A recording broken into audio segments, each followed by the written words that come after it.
IPO GoTo dan Bukalapak mungkin menjadi yang paling ditunggu pasar di tahun ini. Potensi nilai yang fantastis bisa menjadi motor penggerak IHSG dan juga mengundang perusahaan-perusahaan teknologi lainnya untuk melantai di bursa. Regulator juga tengah menyiapkan kebijakan yang mendukung agar proses IPO bisa semakin lancar. Salah satunya adalah MVS atau Multiple Voting Shares. Apakah itu? Kita akan bahas singkat dalam karpet merah untuk GoTo CS. Kita akan langsung lihat slide yang pertama. Sebelum kita melihat apa itu MVS, kita akan lihat dulu struktur permodalan yang disebut DCS. DCS adalah Dual Class Shares alias struktur permodalan saham kelas ganda yang melibatkan paling sedikit dua klasifikasi saham berbeda. Jadi adanya struktur DCS ini memungkinkan founders perusahaan yang memiliki saham dengan persentase lebih kecil dari saham yang beredar di publik untuk tetap punya nilai suara yang lebih besar.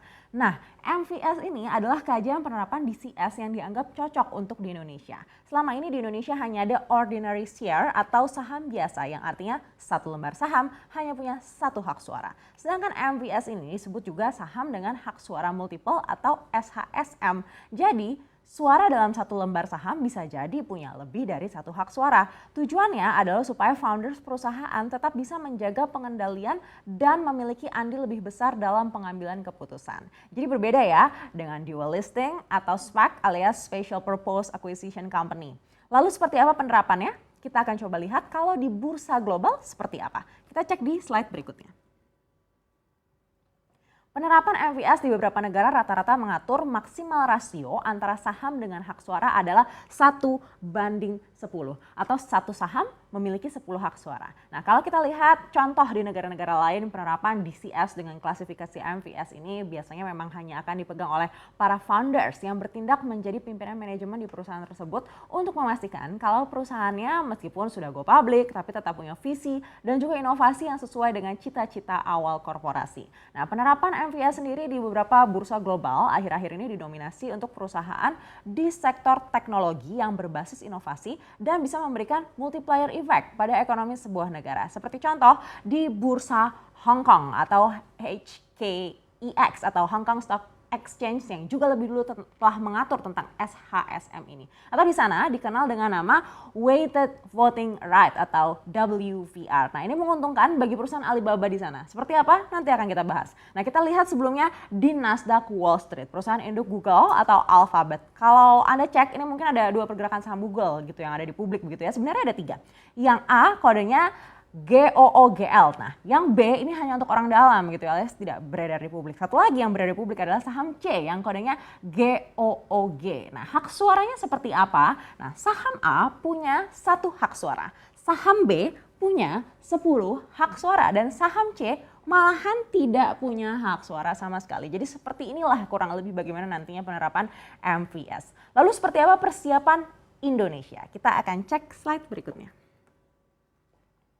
Jadi tidak hanya publik yang menunggu IPO perusahaan-perusahaan teknologi di Bursa Efek Indonesia, regulator pun juga mendukung. Bahkan saat ini regulator tengah menyiapkan kebijakan yang bisa memudahkan dan juga memang dibutuhkan begitu ya oleh industri teknologi. Salah satunya untuk MVS ini, OJK mengatakan pihaknya tengah menggarap RPOJK alias Rancangan Peraturan OJK Multiple Voting Share dan Rancangan Peraturan Bursa mengenai ekonomi khusus. Nah, Bursa Efek Indonesia juga menyampaikan sebelumnya kalau otoritas bursa turut adaptif dengan penerapan MVS atau saham dengan hak suara multiple ini. Nah, di antara Bursa Efek Indonesia dan OJK juga terus dilakukan diskusi intensif untuk merumuskan peraturan ini nantinya akan seperti apa begitu ya. Seperti yang juga sudah diproyeksi oleh beberapa analis sekuritas sebelumnya, nilai IPO GoTo disebut katanya bisa mencapai 17 triliun rupiah begitu ya. Dan Bukalapak juga ditargetkan mencapai lebih dari 11 triliun rupiah. Artinya ini adalah nilai jumbo dan memiliki pengaruh baik bagi IHSG kita. Tentu dengan dukungan dari regulator diharapkan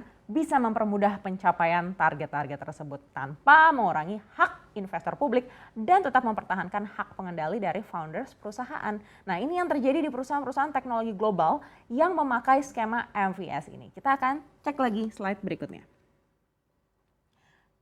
Tadi di slide kedua sudah diulas sedikit betapa Alibaba diuntungkan begitu ya dengan adanya MVS. Jadi kalau Anda lihat Jack Ma, founder Alibaba, kini kepemilikan sahamnya mungkin di Alibaba hanya sekitar 4,8%. Tapi dengan skema ini suara Jack Ma tetap diperhitungkan untuk pengambilan keputusan. Demikian juga dengan Steve Jobs, founder Apple. Ketika Steve Jobs masih hidup, kepemilikan sahamnya di Apple ini kurang dari 1% begitu ya. Tapi tetap saja suara Steve juga diperhitungkan untuk mengambil keputusan di Apple.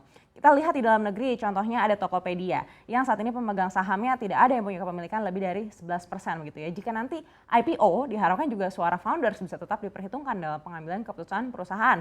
Nah, apalagi setelah sekarang juga Tokopedia sudah bergabung dengan Gojek begitu ya, dengan GoTo. Harus ada aturan juga yang memungkinkan founders untuk tetap mendapatkan perolehan suara meskipun perusahaannya nantinya sudah menjadi milik umum. Nah, demikian juga dengan Bukalapak yang diharapkan bisa segera IPO di Agustus tahun 2021 ini. Tentunya IPO GoTo dan Bukalapak nanti diharapkan bisa memicu perusahaan teknologi lainnya di Indonesia untuk juga segera bisa melantai di bursa dengan adanya skema MVS ini.